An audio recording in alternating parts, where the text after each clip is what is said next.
দুজনে ভীষণ সিনসিয়ার, আন্তরিক, কাজের ব্যাপারে একদম 100% দেন। এবং আমার খুব কাজ করে ভালো লেগেছে, দুজনের সাথে কাজ করে ভীষণ ভালো দুজনের লেগেছে। বিষয়ে যদি একটু জানতে চাই ছোট্ট, তাদের আপনি যেন কাজের কি প্রশ্ন অভিজ্ঞতা। করেছিলেন? বর্তমানে কি মানে এই সিনেমা ছাড়া আর কোন কোন কাজ আমরা সামনে দেখতে পাবো? সামনে আরও আরও কিছু কাজ আসবে, এখনই বলতে পারছি না।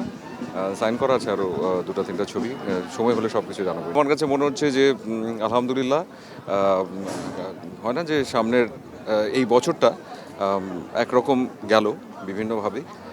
সামনের দিনগুলো আমার কাছে কেন যেন মনে হচ্ছে খুব সুন্দর দিন আসতে যাচ্ছে, সব কিছু সব ক্ষেত্রেই। শুধু আমি বলবো আমাদের মিডিয়া অঙ্গন কিংবা চলচ্চিত্র অঙ্গন সেটা বলবো না, সব ক্ষেত্রে আমার এক্সপেকটেশন এটাই যেন সবাই সুস্থতা নিয়ে সুন্দরভাবে থেকে যে যে মাধ্যমগুলোতে কাজ করছি সে মাধ্যমগুলোতে যেন প্রপারলি কাজ করে যেতে পারি। আমি আসলে খুবই ফ্যামিলি গাই, বা বাসার মানুষজন, আমার আশপাশের মানুষজন যারা আসলে সুস্থ আছেন, সুন্দর আছেন, এটা দেখতে পেরে আমার ভীষণ ভালো লাগছে যে আলহামদুলিল্লাহ 2025 খুব সুন্দরভাবে গেল। আর কাজের জায়গা যদি বলি, যে দর্শকদের ভীষণ ভালোবাসা পেয়েছে এবার। একটি গান কন্যা জিনশ্রীর এত ভালোবাসা দিয়েছেন, আর কিছু বিজ্ঞাপন করছি সেখানে ভালোবাসা পেয়েছি, এবং নতুন কিছু কাজের সাথে সংযুক্ত হচ্ছি যে কাজগুলো আমার পছন্দের। তো সব মিলে বলবো ভীষণ ভালো, এবং 2026 চাই যে এর চাইতেও যেন বেশি ভালো যায়, আল্লাহ যেন সবসময় সহায় হয়।